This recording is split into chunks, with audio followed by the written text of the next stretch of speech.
journey. Don't stop believing. That's right. Right here on Dan RadioStyle. Never, ever stop believing. Always keep that belief. All right. So, respond to negative people. Ways of being responsive. Stop doing us pushed out. I don't know. I don't know what the hell I'm calling this. Has to do with the way we respond to the environments that we create or that we play part. And this does, I think, come out to the whole us pushed out concept too. So that might very well be in this. We'll see how tied in it ends up being. But there's always the they are us pushed out, and there's also us is pushed out for them.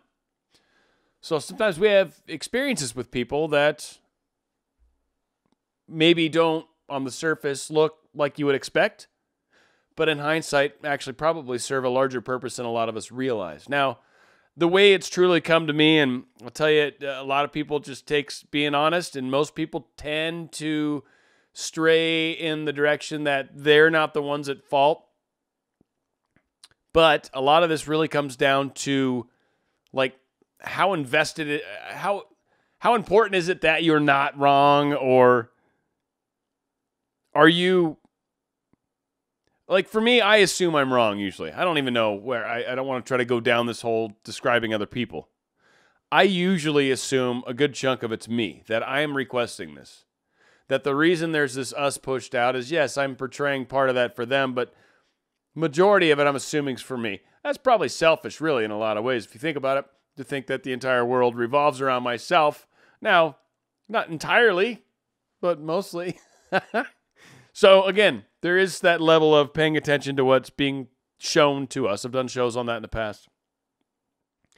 And it helps us deal with sometimes the reasons negative people might show up in our world. So some of the things we can do, there's a couple different approaches that we can sort of take. 6 ideas, maybe, right?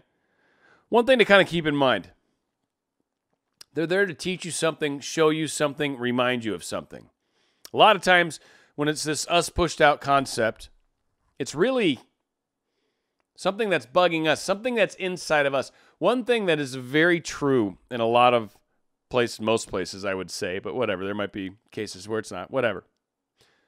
A lot of times what we see that we dislike in others is things that we dislike about ourselves. When we point the finger, there's 3 fingers coming back. We project, and that's what, to me, us pushed out means. There's other people have their ideas. This is definitely one place where I can get on board. I'm pointing at them. I'm saying you, or they're behaving in a way where they're being kind of horrible, grumpy. Like, I'm pushing either them out where my perception of them is wrong. That's usually me pushed out. Like, I'm assuming things about them, or I'm assuming why they're doing it. But a lot of times, we need to understand that this is just an experience between 2 humans that needs to happen.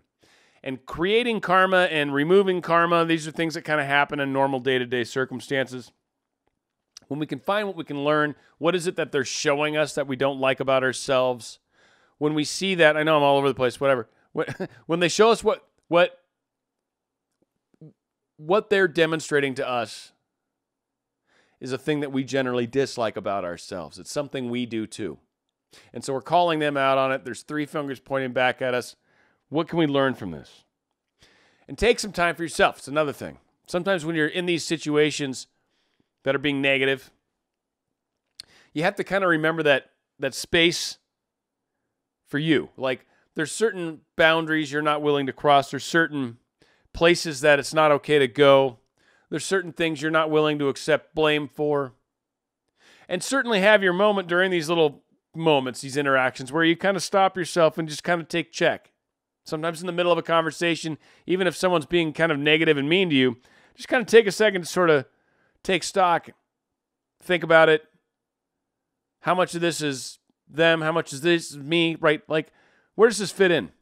Because a lot of times you'll find that some of this maybe was created by us. Maybe we were grumpy. Maybe we had a relationship faux pas. Maybe we created some sort of snafu that didn't work out. So these things can come at us because of things we've sent out. They can also be friends that we have that are maybe a little toxic that we need to consider, are these relationships still working? And they're giving you that great contrast. Sometimes it's some sort of insecurity that maybe we have inside of ourselves right now, and we're perceiving this situation. So again, take stock, take a little ownership. What can we learn? I think it kind of ties into that, Don't judge. They say practice practical compassion. It's a bunch of fancy words for basically just try to understand that they're having a bad day too. Every single one of us have had bad days. Every single one of us. Like, I'll never forget. And I wasn't nearly as cool as I would like to have been. I've talked about my travel stories, right? Because they're just fun, right? By the time you're on like your 13th hour, and I finally got home, and there was a Starbucks down on the bottom, right? Normally I don't like Starbucks, whatever. And a cocoa sounded yummy, right? Or what I would call a cocoa. Freaking cocoa. So I go in there and I order. I'm like, yeah, I want a small cocoa. Now, I know they have their stupid sizes. I refuse to use those, so whatever. I could have upset them right there just by the fact that I didn't say tall.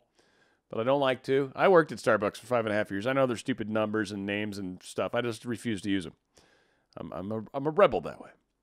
So I ordered a small cocoa, knowing full well they call it hot chocolate, but knowing also full well that anybody that has a fair grasp of the English language understands that cocoa and hot chocolate, and there's some sort of things there where they kind of match up.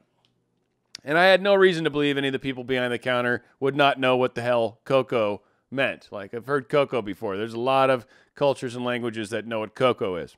I had to say it 4 times before they finally, I had to change it and say what a hot chocolate, whatever the hell you guys call it. And I know at that point, they felt like I was being a grumpy person, and I probably was. I was exhausted. I was tired.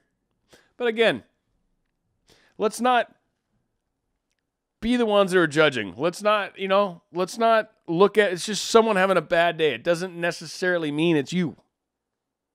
Practical compassion. Understand that. It goes a long ways. Don't take their behavior personally. Now, again, I know a lot of people say it's us pushed out. I don't think every single interaction is. I'm not necessarily, we interact with each other. I think it's much, much deeper than just us pushed out.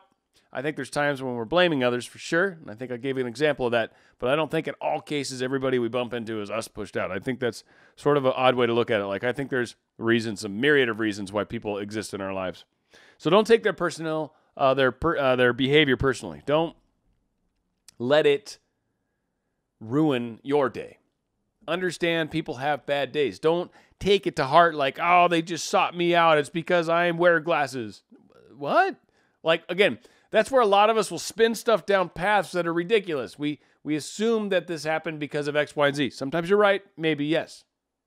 But a lot of times I think we just assume stuff and we walk away with this is how it happened. And then we even tell the story. Like, oh, I was in this place and because they were this way, this happened. And they're like, I was there with you, man. None of that actually happened. None of that actually happened, people. What? What do you mean? No? What? Right? So a lot of times it's just us playing it out wrong. We don't know what the hell's going on. It's just us. Don't just ignore their behavior, mind you. So when someone's being rude, being inappropriate, being mean, don't just ignore it. Because what that basically does is it kind of says, hey, this is okay. I tolerate this. I am okay. I'm a codependent with your crazy behavior. And sure, I won't get mad at you because I'm a peaceful, easy feeling kind of guy. But I'm not going to call you on it. If someone's being that way, you can be very much like, hey, you're not being very nice. Like, I've done this behind the counter as customer service, man. Be like, well, you're not being very nice right now. And really, I'm trying my best to help you, but if you're going to be mean, we're really not going to get anywhere. Knowing full well that if this person calls me names or keeps going down that path, I am done. I have a right to just walk away from their ass, and that's what I'll do. So, stand your ground to the extent that it needs to be, but do it in a kind way. Again, understanding they're having a bad day, but also understanding, look, I've got boundaries that I'm not allowing you to cross, right? You can do a lot of things, but the second you start calling me names, we're done. I'm done, and I'll escalate this over you. But for right now, I'm treating you as a human being having a bad day, or maybe even a little baby throwing a little tantrum. If I'm getting angry already, I might elevate it to that level. But again, go ahead, I get this. Let's not just let them do whatever they want. That's not exactly fair either. So, also, finally, feel free to move on without them if you need to, which also means, and this to me too, because sometimes something may happen. I had this happen recently. A certain action occurred in a meeting that just blew my mind, just absolutely blew my mind. And then down the road, someone actually praised this individual for the way they behaved, which was just like, wow. So it was one of those things where I was tossing and turning the whole night. Kept thinking about it, kept just dumbfounded, just wow. And it's like, all right, okay, it's okay. One, I'm probably never going to understand this. I have my hunches, but whatever. Two, it's not like it was offensive, so I don't need to it's not an issue of ignoring their behavior. It was telling. I learned. What can I learn from this? Oh, I learned some things from this. But what I've realized is removing them from the equation for the most part was a good thing. I divided both sides by both of them, and they're gone now. And really, for the most part, that's actually clarified what I'm trying to work on and made it easier. Now, I know in a very roundabout, not specific kind of way, because who knows who's listening to these shows of mine. But it is amazing what you can figure out when you let situations play out and let people kind of be who they are. I hope this show makes sense. I feel like I'm all over the place. I don't know. It was one long ramble, and I apologize for that. But I do think it's important to talk about dealing with negative people. We deal with them frequently. A lot of us, our SPs, might be negative, right? Our maybe a teacher, maybe a boss, maybe some sort of avenue that we're trying to go down has some sort of wicked, evil troll that seems to be guarding us and keeping us from things. And really, it's not that. It's our reaction to it. We keep allowing that negativity to keep us in this negative space, and that's really what keeps us from being able to get across the bridge. The troll's really just a figment of our imagination, really, right? It's just that us pushed out thing, whatever. So hopefully in learning to kind of address these things, be the bigger person ourselves, because we are awakening, we are showing the way, we are teaching people, we are masters of our manifestations, then we realize that we can be this demonstration for other people. We can, so a lot of that, I think this gives us power to sort of become more competent, more capable, more loving, and these things are going to help you get in the directions of manifesting that you're trying to go, be it your specific person, be it your ex, be it more money, be it a new house, new car, new whatevers. These things will definitely apply towards life, and when life is edging out and getting better, believe me, all the little things that we're really focused on, those totally start happening quicker and quicker. And it's just, it all comes together. It really makes a big difference. Hopefully this helps. Going out with a great song by Katrina and the Waves. It's talking about walking on sunshine. Dan RadioStyle.